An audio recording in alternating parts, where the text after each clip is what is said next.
What's up, guys? Today we're going to go over the King's Gambit, which is one of the best openings you can play with the white pieces.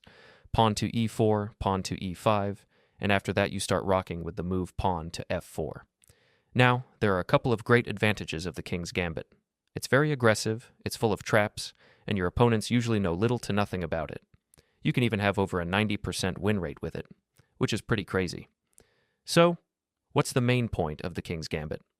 Well, apart from the fact that you're challenging black's center, your longer-term plan is that you want to open up the f-file, where your rook will probably stand after you castle kingside. This allows you to create a quick attack against the black king. On top of that, you can easily bring your bishop out to c4 to reinforce this pressure, and that allows you to really create a devastating attack within just a couple of moves. Alright, so in most cases your opponents will capture here on f4, although some of them will back down and play pawn to d6 just to defend their pawn. We'll cover both. Let's start with pawn takes f4.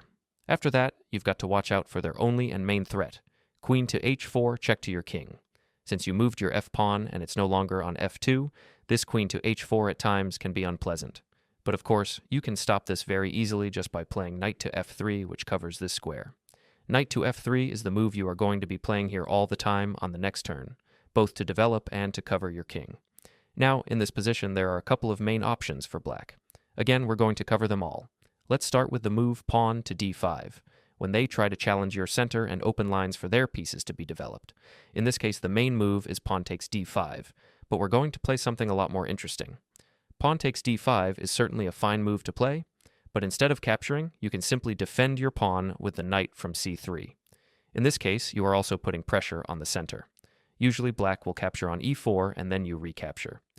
Generally speaking, your plan in this position, as well as in many other King's Gambit positions, is to push your d-pawn forward. That allows your bishop from c1 to either support or capture the pawn on f4.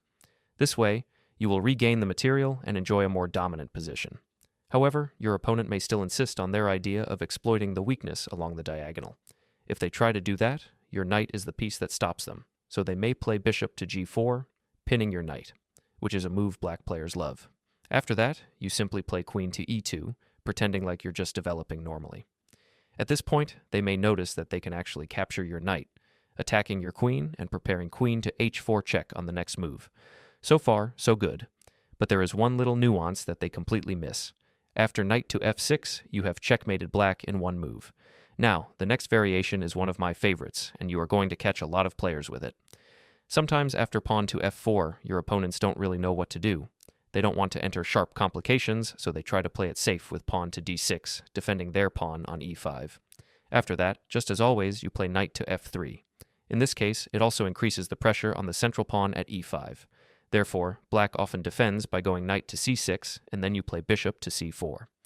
Generally speaking, this is a great position for you, because if your opponent refuses to capture your pawn on f4, then they gain no material advantage, while you still get your attacking chances for free, which is a very nice trade-off. In this position, your plan is straightforward. You want to castle kingside, finish your development, and then launch your attack step by step. Very often, however, black will try bishop to g4. A lot of amateur players really love to pin your knight to your queen. After you castle kingside, they may even try knight to d4, since the pin makes it tempting to put more pressure on your knight, hoping to expose your king to attack. But this is exactly where a nasty surprise comes in. Bishop takes f7 check. All of a sudden, you sacrifice your bishop. If your opponent captures with king takes f7, you immediately follow up with knight to g5 check. This is a fairly standard tactical motif, but in this particular context, it's especially devastating. Knight to g5 check drives the king out. If the king moves away, you are happy to retreat and regain your bishop on the next move. The material will be equal, but you will have an extra pawn, and your opponent's king will be completely exposed. From there, you simply have a winning game. But some of your opponents will notice that your queen is under attack and start thinking, wait, what if I just capture this knight and then take the queen afterward? So they capture on g5, believing they've outsmarted you. You calmly recapture, and then they go for your queen, expecting to come out ahead by a full piece at the end of the line. But suddenly the computer starts highlighting the board in red, showing them that this move is actually illegal. They sit there wondering what just happened, only to realize that their king is in check. That's because when you played pawn takes g5 on the previous move, it was not just a capture, it also unleashed a discovered check. Now, instead of winning material, black is forced to move their king. After that, you simply take back the bishop, and just like that, You are up a full queen, and the game is essentially over. Now let's look at the main and most challenging variation for white. Black really needs to accept the gambit. And after you play knight to f3, they can respond with pawn to g5, which is the most ambitious attempt by black. The first idea is that this move protects their pawn on f4, making sure you cannot hope to recover it with pawn to d4 later. But the second idea is even more aggressive. Black wants to push this pawn forward, drive away your knight, and then bring the queen out to h4 to attack immediately. It's not always easy for white to figure out how to handle this position. Usually white continues with pawn to d4 or something similar. But here, we have prepared another line, completely unknown to most opponents, that sets up a very interesting trap. So, you play knight to c3, and pretending like you're just developing normally. Black is happy and continues with pawn to g4, driving your knight away. After you retreat, they confidently play queen to h4, thinking they are nearly winning the game.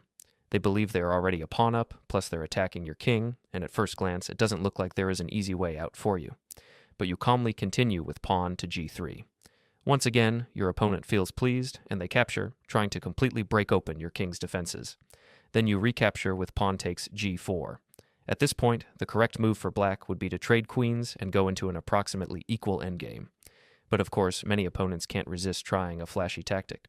They play pawn to g2, which looks like a beautiful combination. The idea is that this move temporarily sacrifices their queen because of the discovered check, but on the very next turn they expect to win your queen back and also capture your rook on h1. To them, it looks like they've found something truly clever and are winning the game. In reality, the situation is completely opposite.